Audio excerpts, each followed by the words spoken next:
അതിൻ്റെ തുടർ പ്രവർത്തനങ്ങളാണ് നടക്കുന്നത്. സാധാരണ നമ്മുടെ നാടിൻ്റെ സ്വത്താണ് ഈ സർവകലാശാല. ഇതിൽ ശാന്തമായി പോകണം. ഈ സർവകലാശാല ഉയരത്തിലേക്ക് വരണം. കോട്ടയം മെഡിക്കൽ കോളേജ് ആശുപത്രിയിൽ കെട്ടിടം തകർന്ന് സ്ത്രീ മരിച്ച സംഭവത്തിൽ ആരോഗ്യമന്ത്രി വീണ ജോർജിന്റെ രാജി ആവശ്യപ്പെട്ട് ഇന്നും വ്യാപക പ്രതിഷേധമുണ്ടായി. സംസ്ഥാനത്തെ ജില്ലാ താലൂക്ക് ആശുപത്രികളിലേക്ക് BJP പ്രവർത്തകർ പ്രകടനം നടത്തി.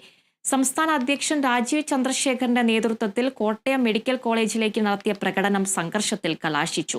പോലീസ് ജലപീരങ്കി പ്രയോഗിച്ചു. കാസർഗോഡ് ജില്ലാ ആശുപത്രിയിലേക്ക് നടത്തിയ പ്രകടനത്തിന് നേരെയും ജലപീരങ്കി പ്രയോഗിച്ചു. ആലപ്പുഴയിലും സംഘർഷമുണ്ടായി.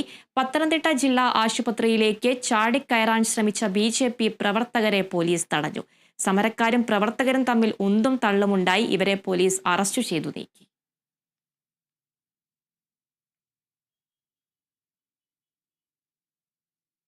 ആരോഗ്യമന്ത്രി വീണ ജോർജിന്റെ രാജി ആവശ്യപ്പെട്ട് മഹിളാ കോൺഗ്രസ് സെക്രട്ടേറിയറ്റിലേക്ക് നടത്തിയ മാർച്ചിൽ സംഘർഷം. ബാരിക്കേഡ് മറികടക്കാൻ ശ്രമിച്ച സമരക്കാർക്ക് നേരെ ഒന്നിലേറെ തവണ പോലീസ് ജലപീരങ്കി പ്രയോഗിച്ചു. സംസ്ഥാന അധ്യക്ഷ ജെബി മേത്തറുടെ നേതൃത്വത്തിലായിരുന്നു പ്രതിഷേധം. കോൺഗ്രസ് നേതാവ് K. മുരളീധരൻ സമരം ഉദ്ഘാടനം ചെയ്തു.